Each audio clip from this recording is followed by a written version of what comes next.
At dawn in early October 2025, the road southeast of Kostyantynivka stops being open terrain and begins tightening into a shallow corridor, two cracked lanes of asphalt pressed between low-rising banks. A full Russian assault group moves into it in a single armored column T-72B3 and T-80 BVM tanks up front. BMP-2 and BMP-3 infantry fighting vehicles close behind. Trucks carrying motorized infantry locked in at the rear. Mud pushes up around the tracks. Radios pulse with short updates. And platoon leaders confirm that the first Ukrainian trench line lies less than a kilometer ahead.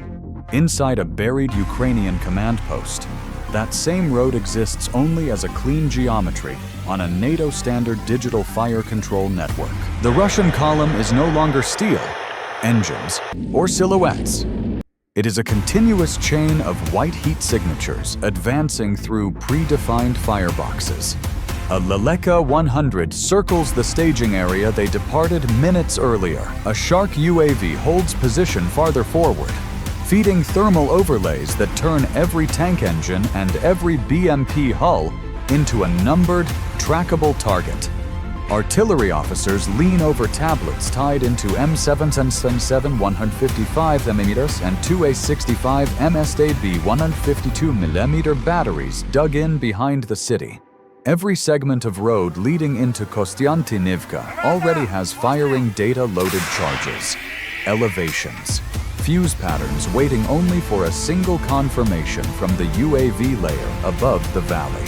To the Russian crews, this is the beginning of a push toward the trenches. On the Ukrainian screens, it is a column that has entered a narrowing corridor with no lateral escape and is already inside a kill zone it has not recognized yet. In the weeks before the assault, Kostyantynivka sits at the junction of Russian attack axes pushing west from Bakhmut and south from the Toretsk line. On Russian planning maps, it is a hinge in the front if the eastern defensive belt breaks.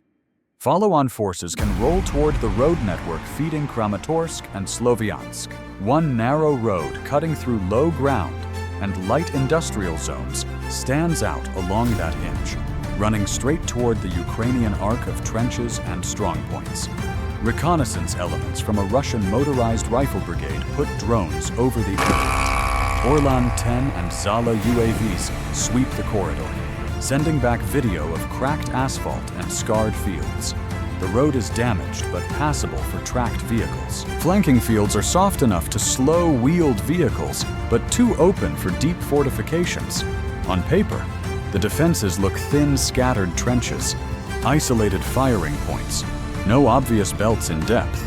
Staff briefings reduce the problem to a formula mass armor, mechanized infantry, tube artillery, and BM-21 grad launchers on that single route for a short, violent breach.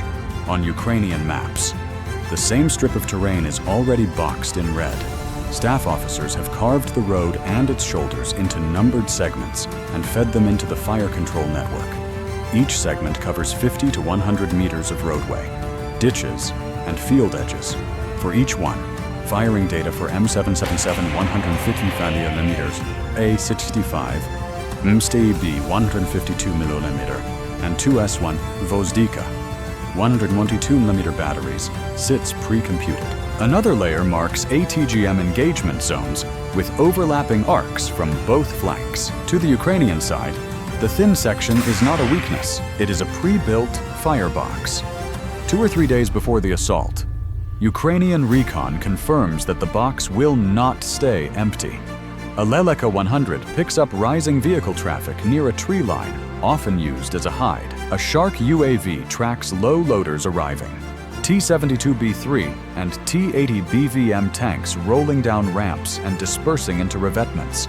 In another room, SIGINT teams hear Russian brigade and battalion nets thicken with encrypted traffic, call signs switching in patterns that usually precede an operation.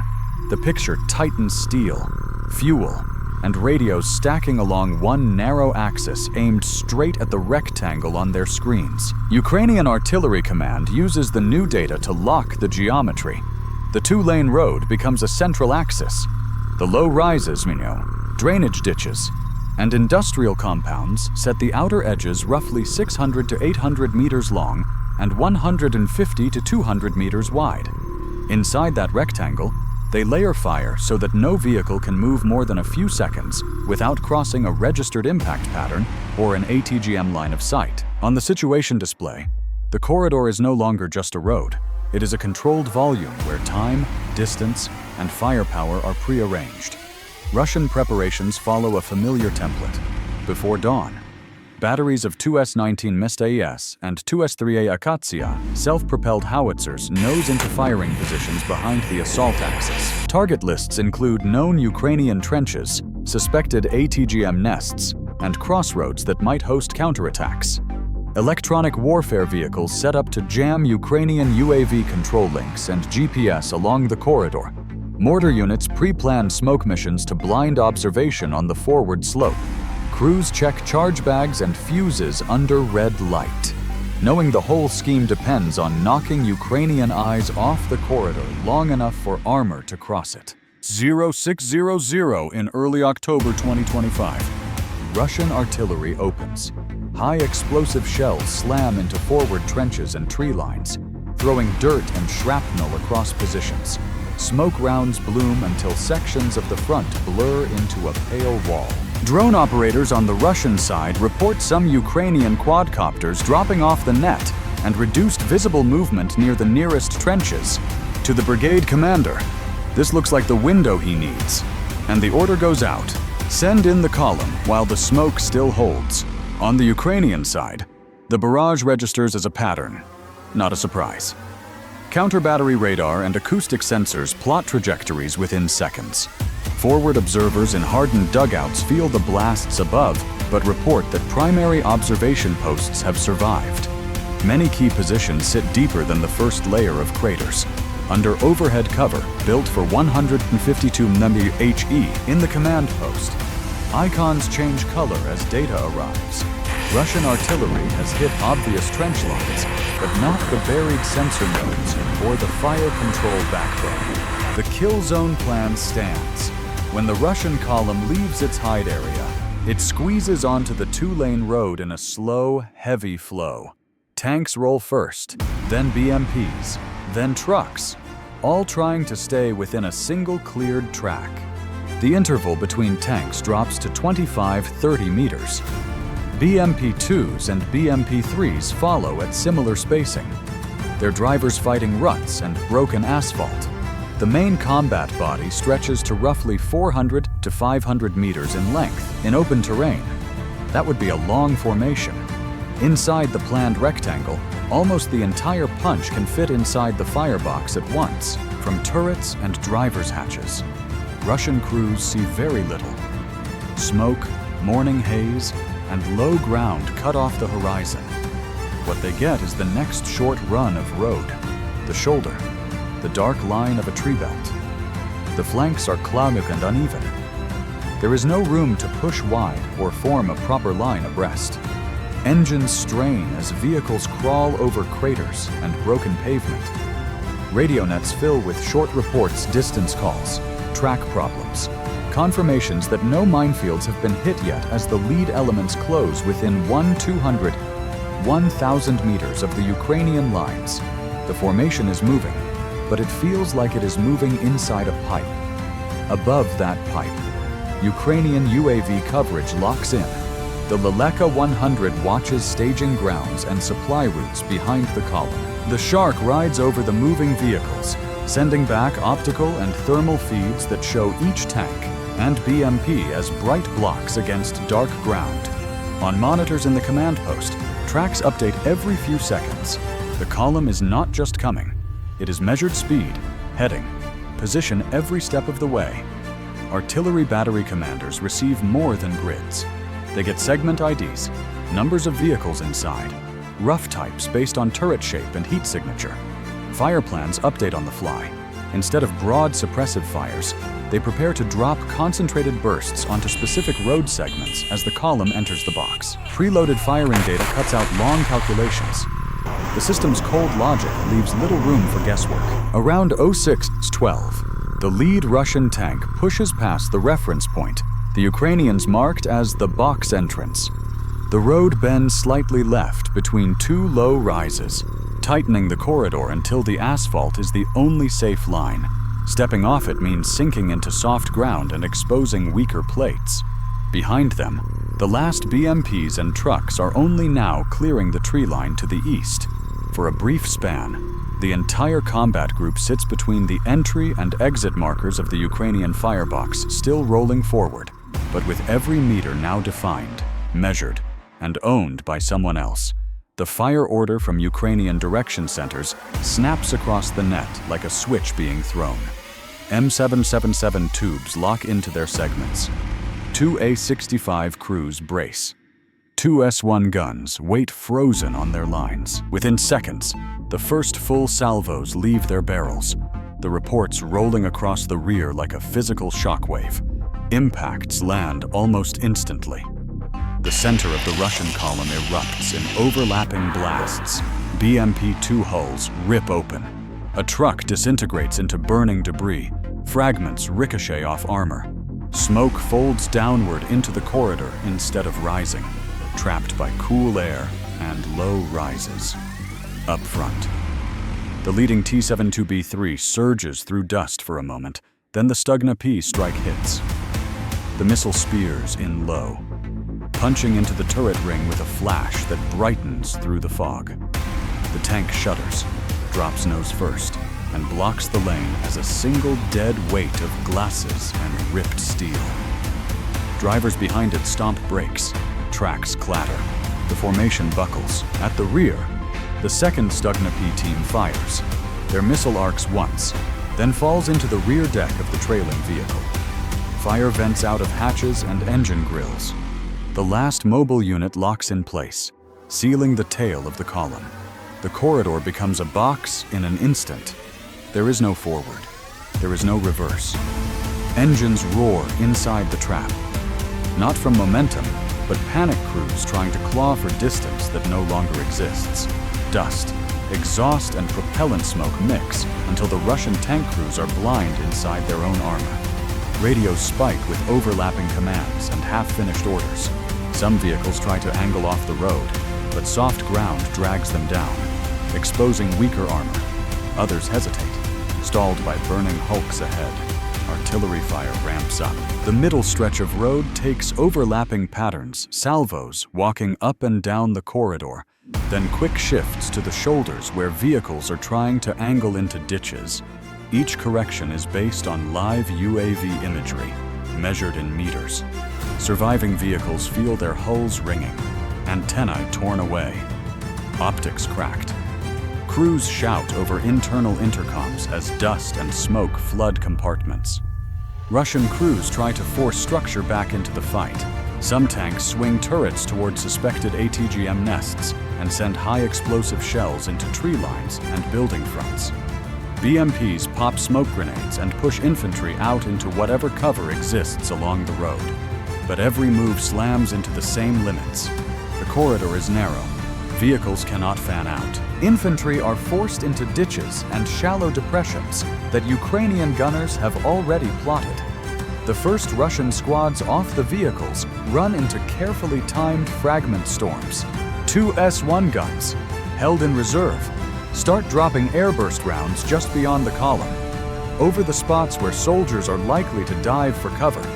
Shrapnel rains down on men trying to set up machine guns or drag RPGs toward berms and walls. Some reach shell holes and low ground and begin returning fire, but their view is narrow and their knowledge of Ukrainian observers is almost zero. As the lane fills with wrecks, Ukrainian units add another layer FPV drones.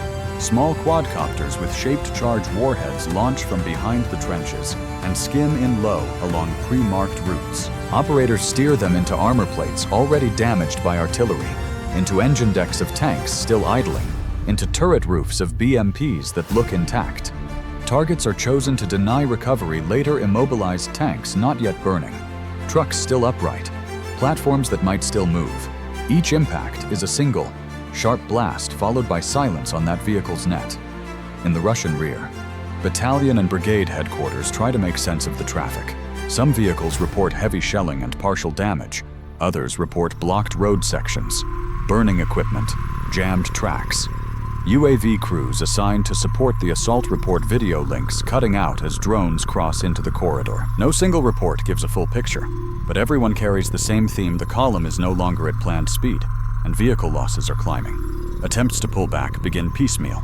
A few BMP drivers throw their vehicles into reverse, trying to steer backward through the fire lane and around burning hulls.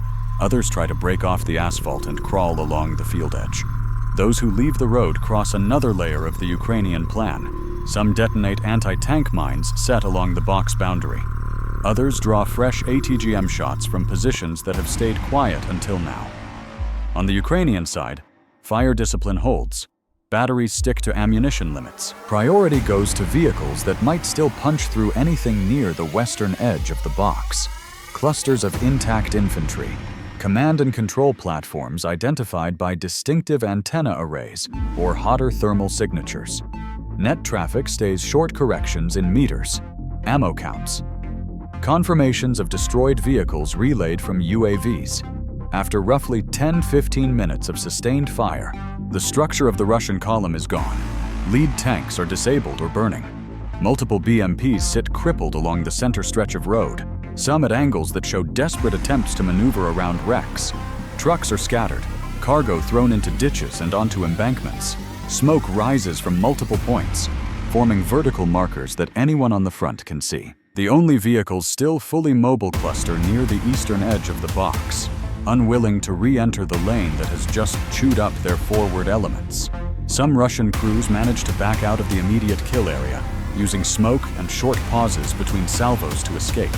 They reverse into dips or behind buildings near the approach route and start throwing up improvised defensive positions. Ukrainian artillery does not chase every last hull.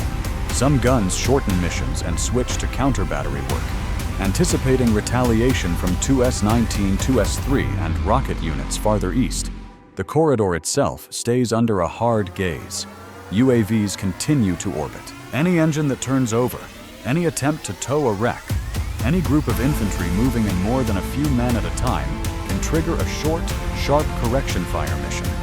What started the morning as an assault route is now a strip of wreckage and scattered survivors. Still sitting inside the same red rectangle on Ukrainian screens, the box that the column entered at 0612 and never truly left. By late morning in early October 2025, the road southeast of Kostyantynivka is no longer an axis of advance, but a burned-in shape on Ukrainian screens. The red rectangle, 600-800 meters of corridor, 150 to 200 meters wide, shows only fading heat from wrecked hulls, T-72B3, T-80BVM, BMP-2, BMP-3 trucks stopped at crooked angles. Ammunition still cooks off in a few of them. FPV teams make final confirmation runs. Artillery officers close missions and log the box as complete. On the Russian side, the picture is fragmented. A few surviving vehicles idle in shallow cover near the approach route. Infantry who escaped the corridor cling to ditches without direction. Battalion and company call signs meant to lead the assault no longer reply. The brigade still exists on paper, but its spearhead has been broken inside a space the Ukrainians measured in advance. 10 to 15 minutes of coordinated fire shells, missiles, drones erased a column that took weeks of fuel, transport, and artillery prep to assemble. The front line east of Kostyantynivka does not move that day, but the pattern is clear on a battlefield saturated with sensors. Any force that agrees to move in single file down a narrow corridor becomes not a breakthrough, but a set of coordinates, and once that corridor closes, it becomes a kill zone.